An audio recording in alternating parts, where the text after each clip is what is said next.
Internet, are we back? Are we doing it? Let's wait for the YouTube to wake up. Always, there it is. There it is. YouTube is awake. YouTube is waking up. There it is.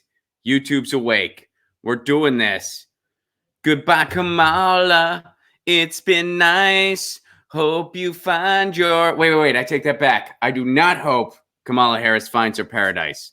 I do not hope for that because her paradise probably involves throwing a bunch of people in jail. I can't get on board with that. I cannot get on board with that. So I take that back. Do not hope she finds that paradise.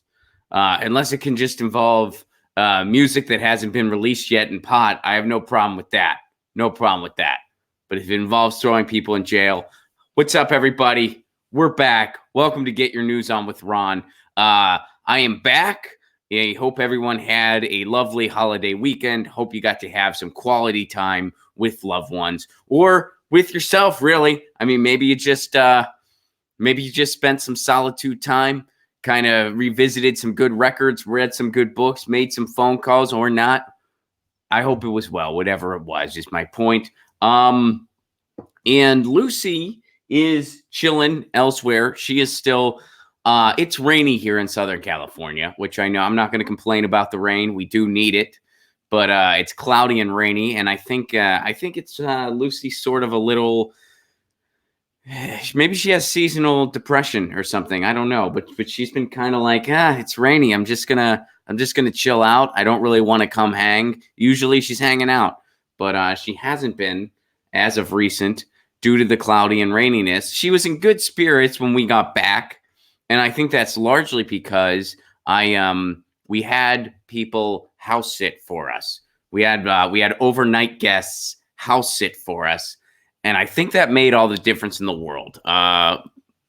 Suggestion for other cat owners out there. I know if you're a dog owner, you pretty much have no choice but to do this. But cat owners, if you can do it, have somebody house sit.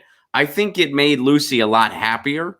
I think she was a lot more she enjoyed it. Like, I think it was like when we got back, she wasn't like freaking out like, oh, thank God you're here. I was so miserable. She was like, oh, you're back.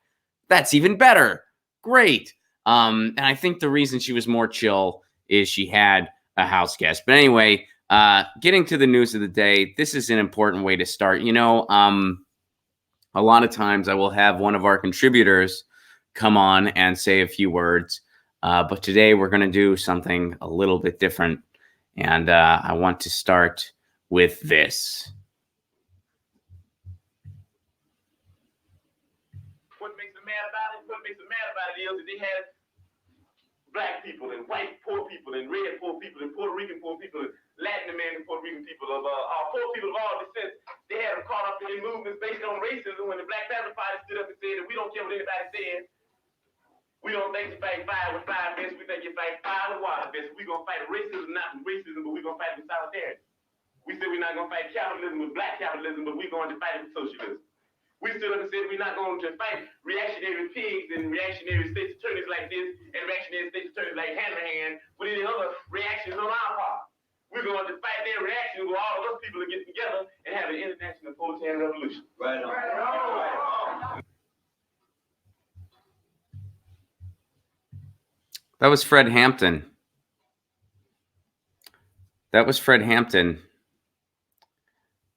And let's get back to here. Let's get a better view of this. Here's the quote that Haymarket Books, really good radical book publisher, highlighted here. We're going to fight racism not with racism. We're going to fight it with solidarity. We say we're not going to fight capitalism with black capitalism, but we're going to fight it with socialism.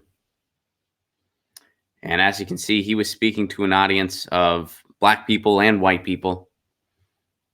He was speaking to a group of people, and he knew that the issue, the big issue, he knew that what was going on was not black versus white. Was there racism? Of course there was, and there still is. And racism is, of course, a big thing, an ugly thing, a disgusting thing. But Fred Hampton and Martin Luther King, they were really able to really dig deep, and they realized, wait a second, everybody. This isn't about black versus white. This is about the ruling class and everyone else. And it's time for us to stand in solidarity. And they brought those messages. Martin Luther King brought that message. You never hear about that part. They don't teach you that part in school. They teach you the I Have a Dream speech, which was a beautiful speech, don't get me wrong. But they don't teach you the other parts, that he was going against capitalism. And that's when they shot and killed him. And why do I bring up Fred Hampton today? Well, because 50 years ago to the day, Fred Hampton, because of messages like the one we just played, was shot and killed at point blank range through a coordinated effort of the Chicago police and the FBI. The FBI was keeping tabs on him. And when they heard him saying stuff like this, when they heard Fred Hampton speaking about socialism, speaking about working class solidarity, and they saw black people and white people responding positively to his message. By the way, he was 21 years old. It's pretty impressive. 21-year-old with a message like this, inspiring all these groups of people. 21 years old. Who knows what he could have gone on to do? But somebody stirring the pot like that at 21, imagine what they can do when they're in their 30s, then in their 40s. Imagine what they could do in the future. Man, we got to take that person out. We got to take that person out. And, well, Ron, are you sure that's what went down? Yeah, I am. This isn't some conspiracy theory. This is well documented. In fact, I'll prove it to you. Check this out. This is Fred Hampton's Wikipedia page. Again, 21 years old when he died, first of all. 21 years old. Cause of death, gunshot, point blank range. Fred Hampton, and this is Wikipedia, by the way. This isn't some fringe conspiracy site. I know Wikipedia has its issues. I'm not saying Wikipedia is perfect. The reason I bring Wikipedia up is because, look, this is front and center, is my point. Everybody knows this. This is commonly held. Everyone knows this is the truth. No one disputes it. Fred Hampton was an American activist and revolutionary socialist. Well, powers that be did not like that. He came to prominence in Chicago as chairman of the Illinois chapter of the Black Panther Party. Because of his strong leadership, the FBI identified Hampton in 1967 as a radical threat and began to try to subvert his activities in Chicago, sowing disinformation among these groups and placing a counterintelligence operative in local Panthers. In December of 1969, Hampton was shot and killed in his bed during a pre-dawn raid at a Chicago apartment by a tactical unit by Cook County State's Attorney's Office in conjunction with the Chicago Police Department and the FBI, the Federal Bureau of Investigation. Here's a less diplomatic way of making that statement. A less neutral, soft way of making that statement. Because Fred Hampton was speaking about the evils of capitalism, and because he was speaking about solidarity between all of the working class, black and white, the ruling class, the powers that be, really didn't like that. They really didn't like that because they wanted people divided, because they knew the more divided people were, the more they could just have their agenda and have their way and maintain the status quo. Fred Hampton spoke out against that, and people were listening. So they put moles inside his organization. And then when they decided this guy's really compelling, we're going to have a hard time shutting him up, the FBI decided to break into his apartment and shoot him in point blank range. He was 21 years old. And not much has changed, folks. Not much has changed in regards to how the FBI behaves. A lot has changed in our society since 1969. A lot of it for the better, a lot of it for the worse too. A little bit of everything. But the way the FBI behaves, the way the ruling class behaves, that has not really changed. And it's 50 years ago to the day, December 4th, 1969, where Fred Hampton was shot and killed.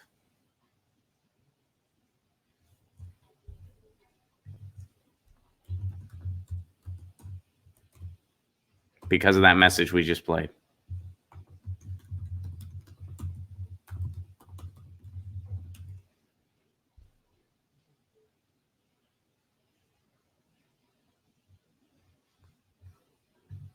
All right.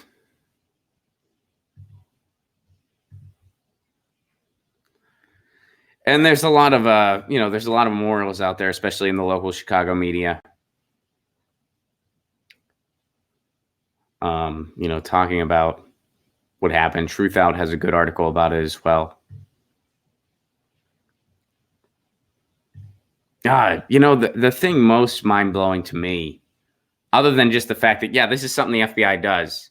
This is something, this man was speaking about solidarity amidst the working class. He was speaking about socialism and the evils of capitalism. He got shot and killed because of that. The most mind-blowing part, 21 years old. I mean, look at that video. That's so impressive. And impressive is just putting it gently. 21 years old. And these are people, a lot of the people in that audience that we saw, they looked way older than him. Like, these were people of all ages, in all backgrounds, listening to this guy. He was 21 years old.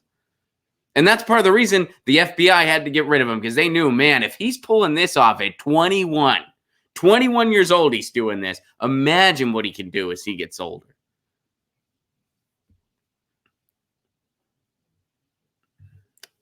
I don't know what else to say. I mean, rest in power, Fred Hampton, 50 years ago to the day that the FBI shot and killed a 21-year-old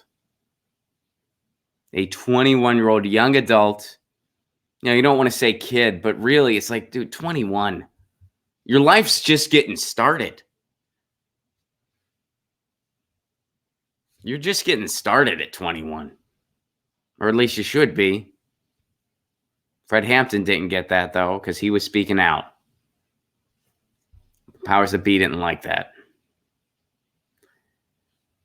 Oh, rest in power, Fred Hampton. So this is something that Tim shares. And Tim, thank you for sharing this. I saw this video, and it's been circulating around the blogosphere, but Common Dreams did an article about it. So if you're poor, you're dead. Watch these Brits gasp. That was a tough one. Watch these Brits gasp when they find out the cost of healthcare in the United States. So basically, this video was made where they interviewed people on the streets in England, and they were like, guess how much this costs in the United States? And they would say something like an ambulance ride or diabetes medication or whatever it may be.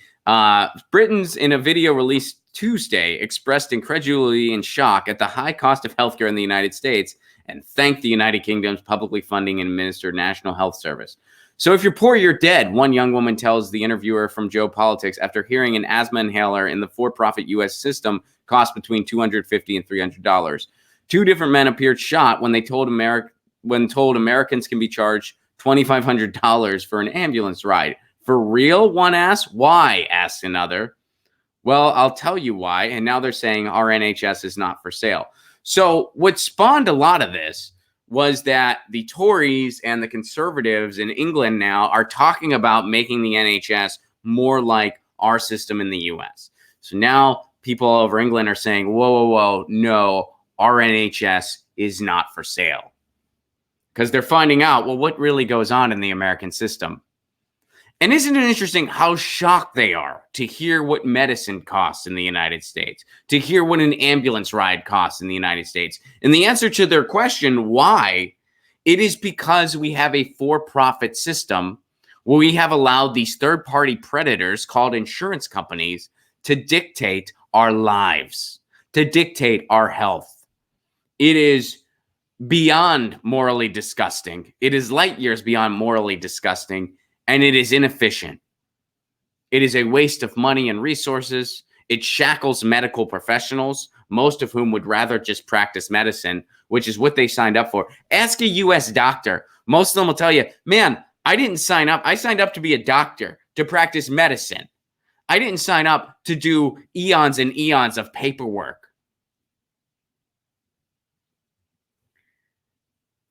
So that's why it costs this much in the United States. And it's, if you live in the United States and you're not sure how broken our system is. If you watch this show regularly, I don't know how you can't be, sure about that at this point. But in case you're not, ask somebody from a different country. Talk to them about our healthcare system and watch their eyes just kind of light up in shock and horror as you describe how it works. I mean, and I've had these conversations. I've had conversations with people from Canada. I've had conversations with people from England. And a lot of times these are, there was one time I was talking with a buddy of mine. He's a comedian buddy, very intelligent dude, was not familiar with the U.S. healthcare system. He was from Canada. And it was just blowing his mind just how it worked. He was like, so wait, it's like you have to buy it, like car insurance. And I was like, yeah, basically.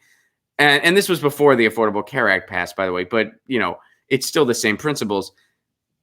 And he was like, so wait a second, they can just, and all these things were just blowing his mind. He's like, and then you have to pay for this, and I was just like, yeah. And then I remember the question he asked me, which was kind of funny in a very dark way, but he was just like, and he was serious. He wasn't trying to be funny when he asked this question. He was just like, so wait a second. Like a lot of times with car insurance, if you're at fault, the way you're compensated works differently. Like there's different types of car insurance where if you're at fault, you might be liable to pay more in a lot of cases. That's typically a common thing in car insurance, depending on your policy. So he asked me this question where he was just like, are there U.S. healthcare policies out there where if you try to kill yourself, you're not entitled to anything?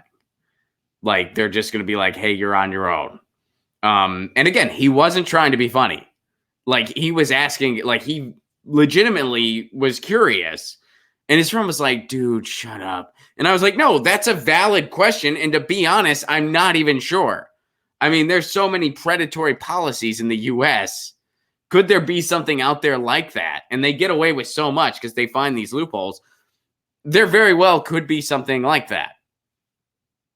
Where, hey, if you try to kill yourself and you're not successful and you need medical care because of it, the insurance company, well, if you tried to kill yourself, that's your fault. So tough luck. I mean, do I know for sure there's a policy out there in existence? I can't speak to the total, but my point is that shows you how ridiculous our system is, how insane our system is. That when a British person hears about it, they're like, so basically, if you're poor, you're dead. Yes. And they like it that way. The ruling class set up that system, and they like it that way because they need to find some way to get rid of poor people. We sure as hell don't want to give them jobs. We sure as hell don't want to give them living wages. So they can either die through things that could have been prevented because of our broken healthcare system, which thousands and thousands and thousands of people every year in the richest country in the world die because they don't have healthcare. They die from things that could have been treated and cured and prevented in the first place, but they die because they didn't have healthcare. That happens constantly in the United States, the richest country in the world. You know how often that happens in England? Never. You know how often that happens in Canada? Never. You know how often medical bankruptcies happens in those countries? Never. It never, ever happens. And every single other industrialized country has a universal system. And even the system that allows private insurance, allows a lot of private insurance. In a lot of these systems, there is a small role for private insurance, usually for electable things like cosmetic things and stuff like that. Switzerland has a bigger market for private insurance, but it is incredibly regulated and incredibly protected so that consumers don't lose out. And by the way, their system is almost as expensive as ours. So it's the only other system in the industrialized world that is almost comparable to ours in terms of price. It's still a lot cheaper, by the way, because they actually protect their citizens, but it's comparable to ours in terms of price. And they actually do get worse results than other just straight up nationalized systems, universal, nonprofit, single payer model systems, which is what pretty much every other industrialized nation in the world has, except for the United States. And the only proposal out there that gives us that, Medicare for all. Bernie Sanders, Medicare for all plan. So if you're poor, you're dead. That's a shitty healthcare plan. But you know what? That's what we should call our healthcare system in the United States. That's really what we should call it. If we're being honest about what it is, that's what it should be called. So if you're poor, you're dead. Sounds great. Sounds like number one, doesn't it? USA. Thank you for sharing that, Tim. All right. This is from over on our Reddit subsection. And RF Hartwell shares this over on the Reddit. Thank you for sharing that, which, by the way, our Reddit subsection is just reddit.com/r/GetYourNewsOnWithRon. You can drop articles there for me, or you can tweet them at me at Ron Placone. That's how I build the show. And RF Hartwell dropped this in the Reddit subsection. And we've been talking a long time about the Bernie blackout, which is very real. They leave Bernie off of polls, or they pick and choose which polls they decide to highlight or not. And the they I'm referring to is the corporate media. The corporate media really does not want Bernie to win. They really don't want him to get out of the primary. When a candidate like Bernie Sanders makes it this far, it's by mistake. Bernie himself has said things similar to that, and it's true, and he's right. They don't want a Bernie Sanders to get this far. Bernie Sanders, who of course is not perfect, but nonetheless is an outsider. Nonetheless has plans and policy ideas that disrupt the apple cart. They disrupt the status quo. And they would make all of our lives better. He has a plan to forgive student loan debt. He has a plan to make college tuition free. He has a plan to give everyone health care. And they're real plans. Not copied plans that they don't actually plan on following through with, like Elizabeth Warren. He actually wants to follow through on these plans. And if he is elected president, he will need to govern like an FDR did, where he goes to the people and says, this is what I want to do. This is who's stopping it. Get out there. Show up in the streets. That's what needs to happen. So the corporate media really doesn't want this guy to win because he disrupts the apple cart. He disrupts the status quo, and their advertisers are not happy with this. A Medicare for all single-payer system would disrupt Big Pharma. It would make their model go away. Who advertises on the corporate media all the time? Big Pharma. His Green New Deal would disrupt the oil and gas companies. Who advertises on the corporate media? Oil and gas companies. And why do they do that? They do that for favorable coverage. Gas companies don't need to advertise. There is not one car owner on this planet who doesn't know that if they don't put gasoline in their car, it doesn't go vroom. Everybody knows that. So the oil and gas companies advertise for favorable coverage. So the corporate media doesn't want Bernie Sanders to go far. So they're fighting back the only way they can. They tried to smear him, didn't work. They tried to marginalize him, didn't work. They tried to trivialize him and his supporters, didn't work. Why? Because the numbers are out there. He has more small dollar donors than any other candidate. He has more grassroots support than any other candidate. He has more volunteers than any other candidate. And he's getting people standing up and applauding for him on Fox News town halls. He's connecting with people in the heartland on the idea of universal health care, despite the corporate media's best effort of trying to scare them off by calling it socialism. And Bernie Sanders is going, no. This isn't authoritarianism. This isn't authoritarian socialism. This is democratic socialism. These are just programs that make your life better. This is what Denmark has, what Sweden has, what Norway has, what England has, what Canada has, what every other industrialized country in the world has. Germany, France, Italy. So here's another piece of evidence about the Bernie blackout. He's just erased PBS, public broadcasting. I thought they're supposed to be the good guys. Well, no, Koch money has infiltrated them too. PBS segment finds time for Klobuchar, Sestak, and Bollock, but completely ignores Bernie Sanders. A Monday night PBS NewsHour segment on the state of the 2020 Democratic presidential primary highlighted Amy Klobuchar, who's pulling at about 1 or 2%. She has a new ad campaign in Iowa. I'm sure that's gonna bring the numbers up. I bet you. The departure of marginal candidates Steve Bullock and Joe Sestak. I follow this election very closely. I have live tweeted every single debate that has happened. One of them, I even had to wake up early in Australia where the sun was shining and I was right near the beach. But Graham Elwood and myself still watched the debate, which was a shit show, as all of them have been, live tweeted it, and then streamed about it after and plowed through our shitty internet connection. I was not even aware that Steve Bullock was running for president, and I was barely aware. Joe Shestak, I remember hearing that name floated about, but I needed a reminder. And they are covering these people who are barely in the race. They didn't even buy their way in quite the way Tom Steyer did. They're covering these people, and they're ignoring the person with the most grassroots support, Bernie Sanders, Steve Bullock, and Joe Shestak. People out there in the chat, did you even realize these two people were running? Who didn't even realize these two people were running? And I'm sure a lot of it, Steve Bullock, I didn't know he was running. I did not know that guy was running. I barely know anything about that guy, and I did not know he was running. Barely know anything about him, did not know he was running. Joe Shestak, barely know anything about him. Had heard at one point months and months ago that he was running. I was like, oh yeah, that guy. I barely know anything about these two people. Barely know that they're running. Steve Bullock, I didn't know at all that this guy was running. I've watched every debate. Did not even know this guy was running. What else did PBS bother covering, though? A tender moment with Senator Elizabeth Warren and Joe Biden's No Malarkey bus tour, which, by the way, no malarkey is a gateway drug to shitty politics. That's what no malarkey is.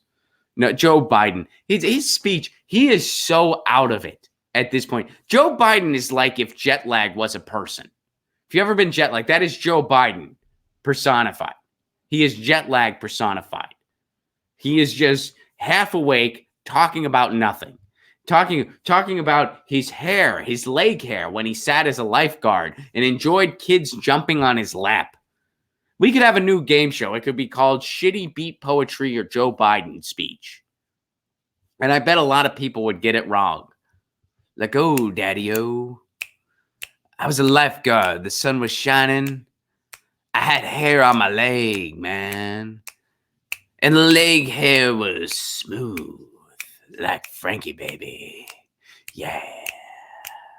Shitty beat poetry. Not good beat poetry, by the way. Not this in the beat generation. I like the beats a lot. There's some great beat poetry out there. But there was some shitty stuff, too. We're talking about the shitty stuff.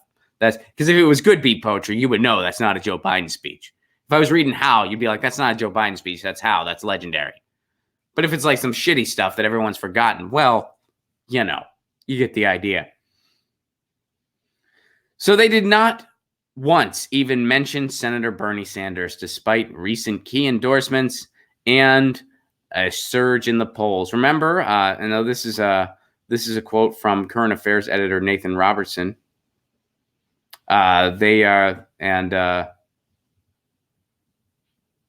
So supporters have dubbed this the Bernie Blackout. Here's a quote from Nathan Robertson, editor of Current Affairs. Remember that Sanders has been number one in two out of the three recent New Hampshire polls and is currently second in Iowa, ahead of quote unquote frontrunner Joe Biden. Joe Biden, by the way, is just coasting on what little name recognition he has left.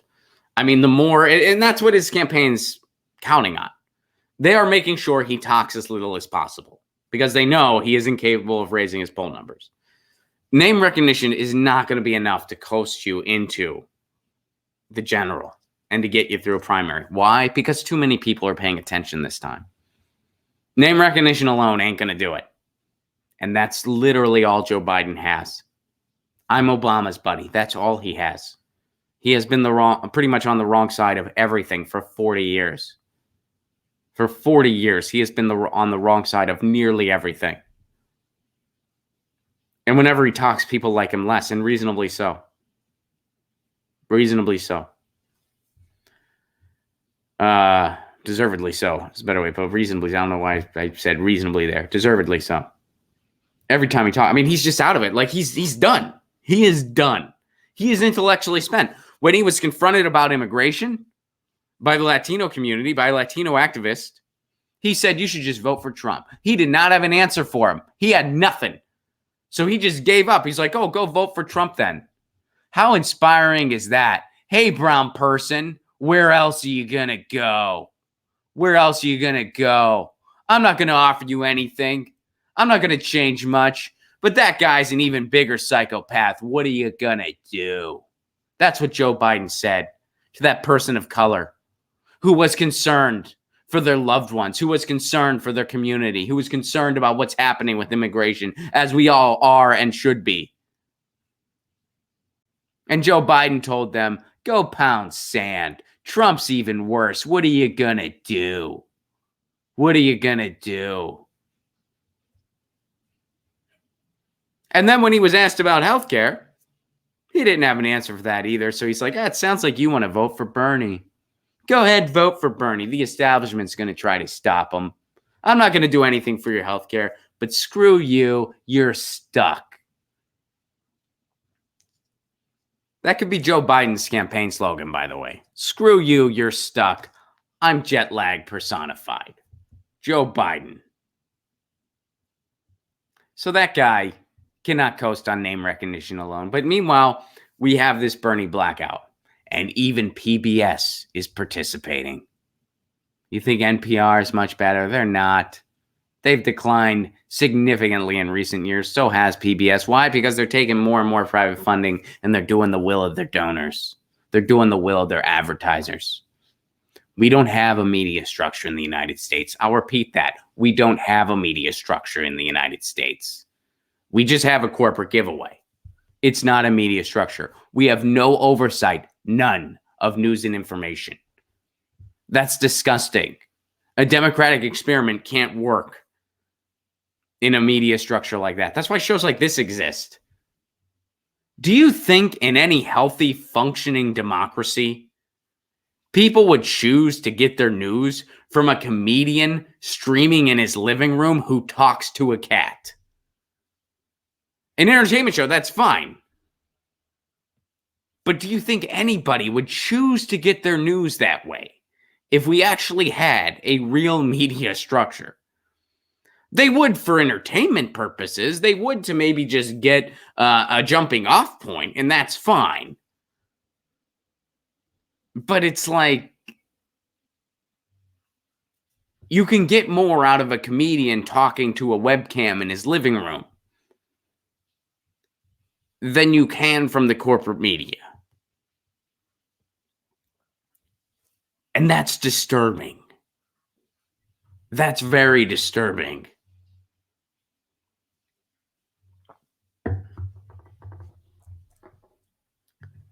So there you go. PBS knocking it out of the park. Tim, thank you for sharing that. Or wait, no, I'm sorry. RF Hartwell. Thank you for sharing that. RF Hartwell was the Bernie. Tim was the UK healthcare story. And this next one is from Seawalk. Seawalk, thank you for sharing this. I'm excited to talk about this.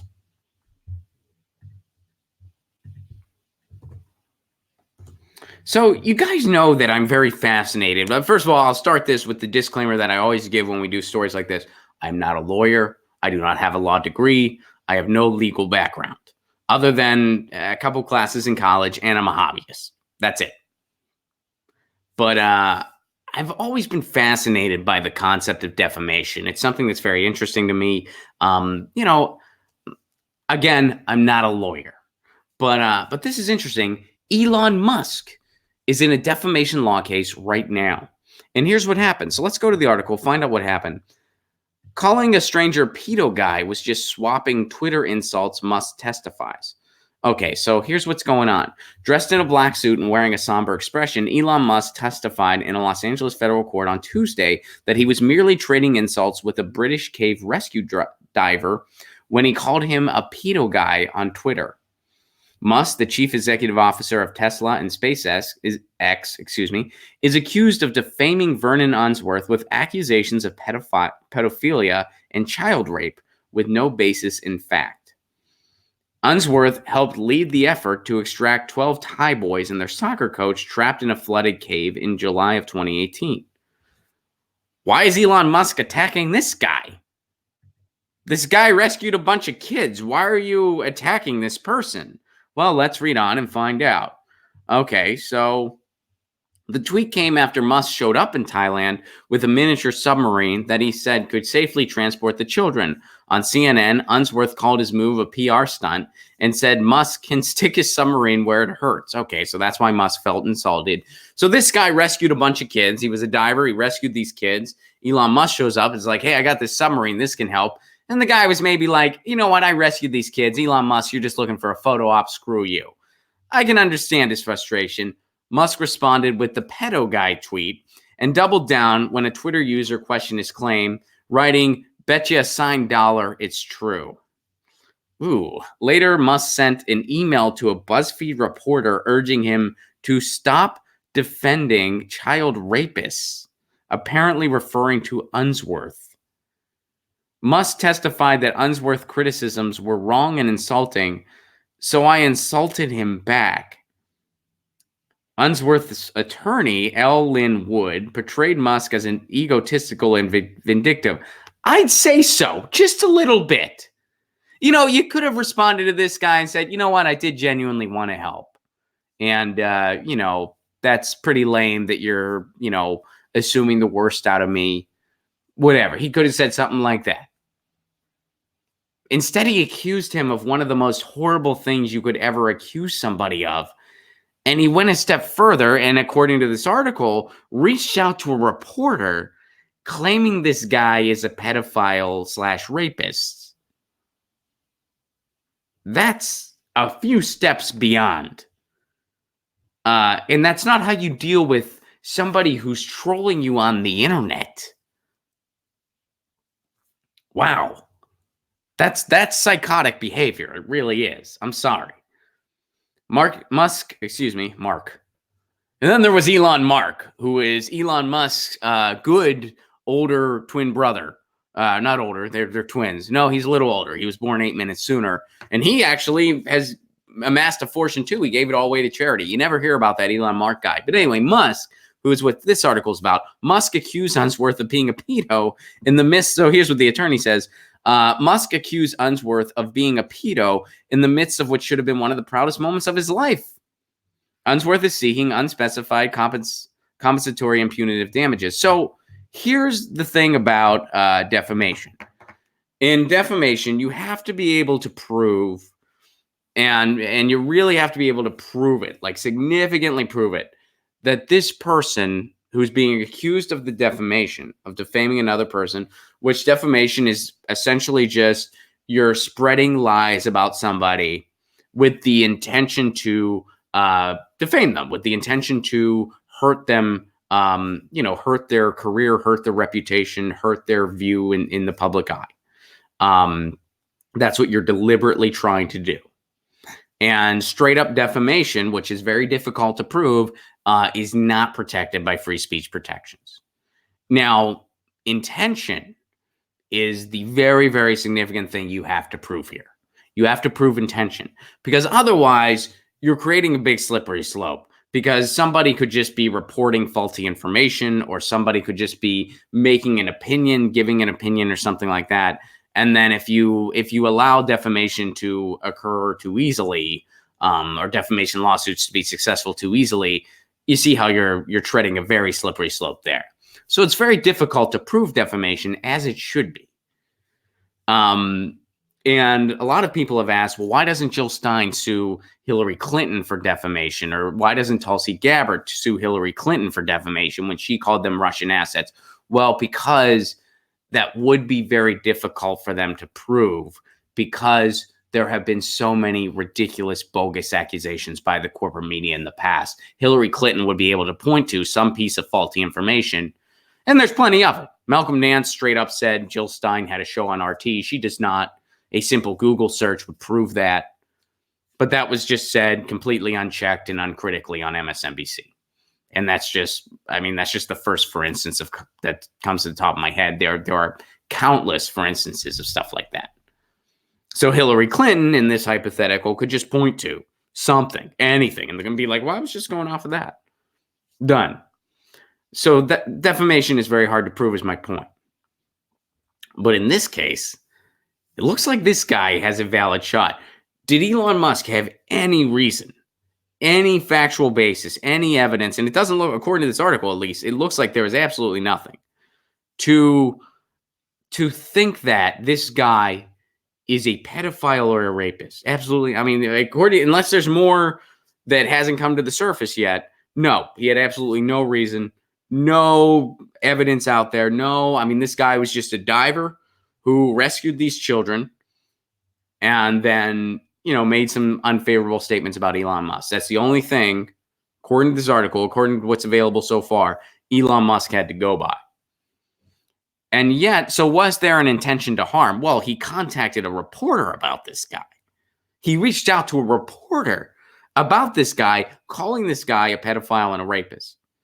So when you reach out to a reporter about it, it looks like you want to get that spread. And it looks like you're really just straight up, dragging this person through the mud with no evidence whatsoever. Obviously, your intention is to harm. So, man, based on everything that's available so far via this article, Elon Musk, yeah, that sounds like defamation big time.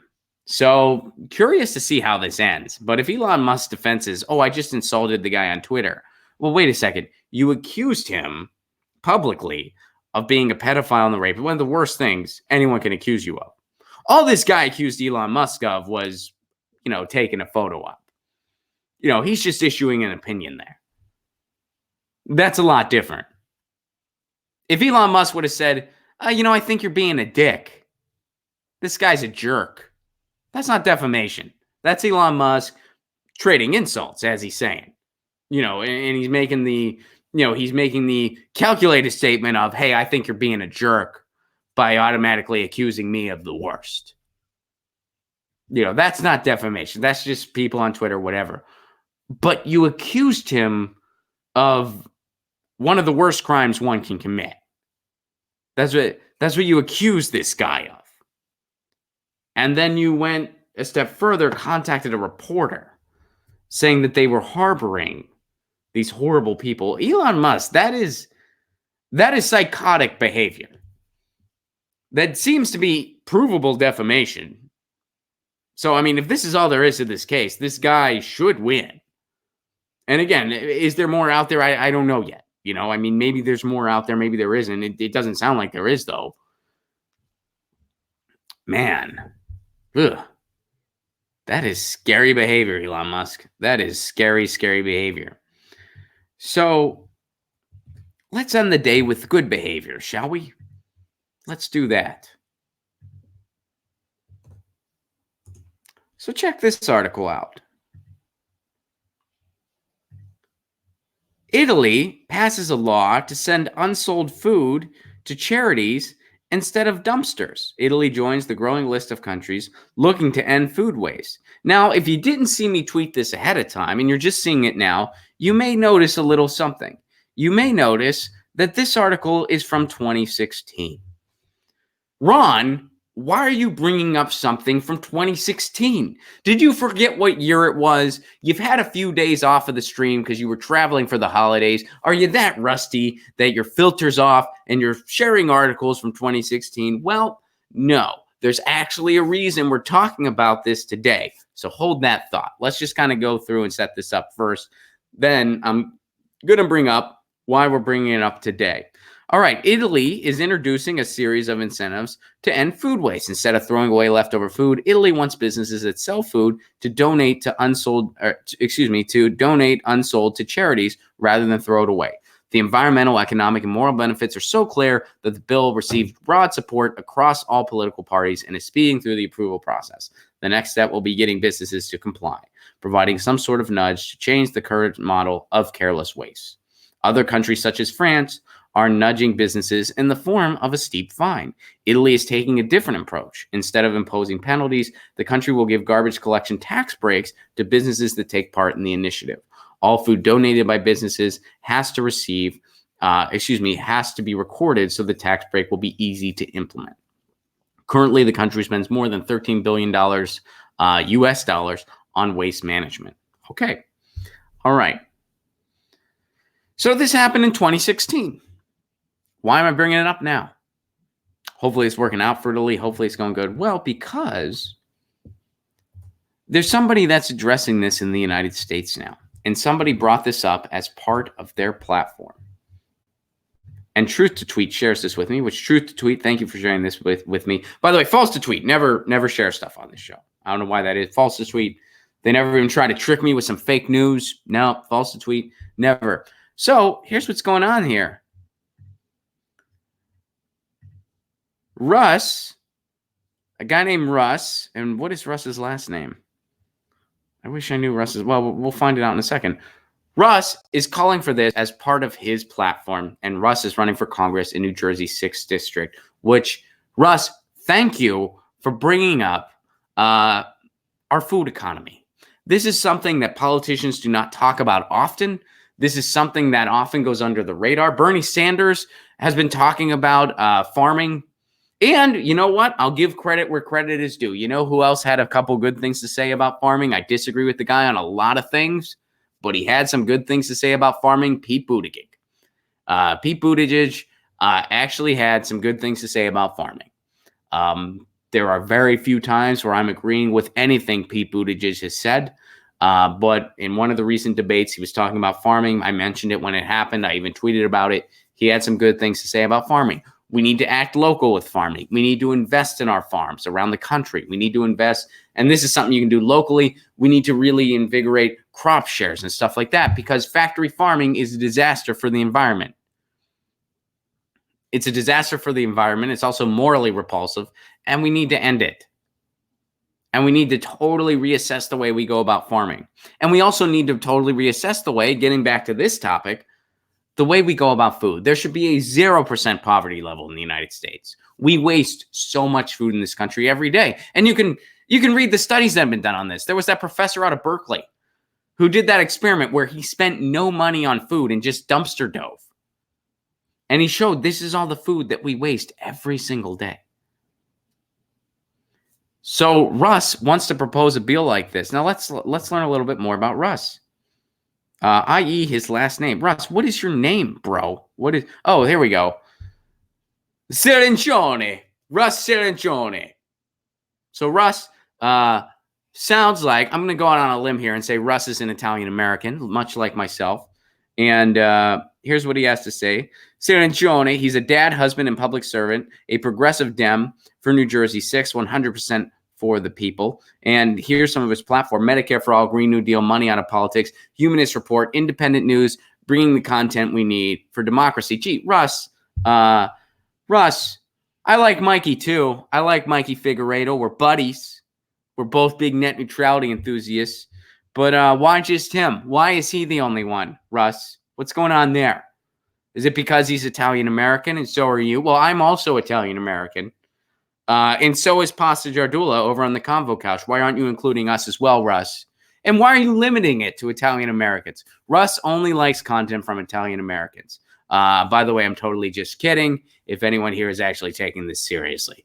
But Russ, one of the only people running for Congress that I know about that's actually having some plans to address our food culture in the United States. I applaud that, Russ, and you have an open invitation to this show. If you're willing to go on shows that aren't the Humanist Report, Russ, maybe you aren't. Maybe you have an exclusive deal with Mikey Figueredo, which, you know, I love Mikey. I don't know why only Mikey gets a shout out, Russ. I don't know why that is, but you're invited on this show as well. Anytime. Should you decide that you can break your exclusive contract that I'm sure doesn't actually exist with the Humanist Report, you're invited on this show, Russ, and I applaud you for calling out the food culture in the United States, having a plan for it. I don't see that a lot from candidates, so shout out to you for doing that and giving a nod to Italia, which I'm going to go out on a limb here and say that is the sunny peninsula that both of our ancestors came from. Watch him get in touch with me and be like, bro, dude, I'm Polish. I don't know what, or I'm French, whatever. You know, I'm just having a laugh here. Anyway, let me see what you guys are saying. Truth to Tweet, thank you for sharing that. That was a kind of uplifting story and giving a plug to to a progressive running for office. And hopefully we'll get to talk to him more about it on the show. We'll see there. Hopefully he reaches out Usually the candidates that I have are by request from you guys. You guys request candidates, I reach out, or they reach out to me. It's usually how we do candidates on this show. Farkas Gravy. Farkas, Scott Farkas. He had yellow eyes. 'Tis your season, Scott Farkas. 'Tis your season, by the way. Christmas Story. One of the holiday movies I do genuinely enjoy. How can you not enjoy that movie? Come on. Christmas Story, fun movie. Anyway, Farkas Garvey, not Gravy, Garvey. Farkas Garvey, thank you very much for the Super Chat contribution. Moderate Republican Obama, by the way, moderate Republican by his own words. A lot of people who still love Obama, they'll get really mad when you say he was a moderate Republican. Then you show them the video where he says that. They're like, how dare you say that about Obama? Well, Obama said that about Obama. Those are Obama's words. I'm quoting Obama. Moderate Republican by his words. Just saying. Moderate Republican Obama will warn of the evils of socialism soon. He wouldn't have liked Fred, I guess. Yep. George Ellen, hello, got to go to work. George, best wishes at work. Men at work. That was a group. Fun group. All right. Farkas Garvey, George Allen, thank you very much for the Super Chat contribution. And Seawalk, RF Hartwell, Tim, and Truth to Tweet, thank you very much for today's articles. You make Get Your News On with Ron possible because this is Get Your News On with Ron, the world's first viewer curated streaming news show. That means you guys send me what you want to talk about, and that's how we build the show. We are literally getting our news on together in a community. How fun is that? It's really fun. And I've missed this. It's good to be back. Thank you very much again, Farkas Garvey and George Allen, for your Super Chat contribution. Seawalk, RF Hartwell, Tim, and Truth to Tweet, thank you for today's articles. If you want to support this show on the sustainability end, please do consider becoming a patron. Patreon.com/RonPlacone. For a Give What You Can level, you get an exclusive patrons-only stream where I respond directly to the patrons once a week. I do a stream just for the patrons. That happens once a week. You also get full stand-up clips not available anywhere else. And you get my album for download. You can just download my album if you're a patron. It's right there for download, and that's all for a Give What You Can level. And you get more audio content, all kinds of fun stuff, and you help me expand this show. I want to do more. I want to start doing mini documentaries. I want to do a food segment. I want to do more streams and more interviews. I do need your guys' help to get there. So if you are so able and interested for a Give What You Can level, even just $1 a month goes a long way. $1 a month, even that just goes a long, long way. The suggested level is $5, but you can give whatever you want. You get all the same stuff. All of my content is available for all patrons, regardless of how much you can afford or not afford. It is a pay what you can model. Anyway, you guys are the greatest. Tour dates, I got them. Los Angeles, what are you waiting for? December 13th, Grandma Old and I are in Ventura, California. December 14th, we're at the Dojo of Comedy Sycamore Tavern in Los Angeles, California. Tickets for both those shows are available at ronplacone.com. What are we going to be doing on those shows? I'll tell you. We're going to be getting our 2020 sets ready. That's what we're going to do because we're touring a lot in 2020. We're going to be having more dates announced soon, by the way. We're going to be touring a lot. And we're premiering our 2020 shows right here in Southern California. Get those tickets. 2020 tour dates available now. February 8th, Tucson, Arizona. Get your tickets now. February 29th, San Francisco, California. Get your tickets now. March 12th, Orlando. March 14th, Miami. And we should have Tampa on the 13th. We're working on confirming that very soon. April, I will be in Pittsburgh on April 10th. April 24th, Seattle, Washington. April 25th, Portland, Oregon. May, Albuquerque. We're working on it. We should be coming at you soon. Nothing confirmed yet. If you know of a venue in Albuquerque, let us know. Or Santa Fe.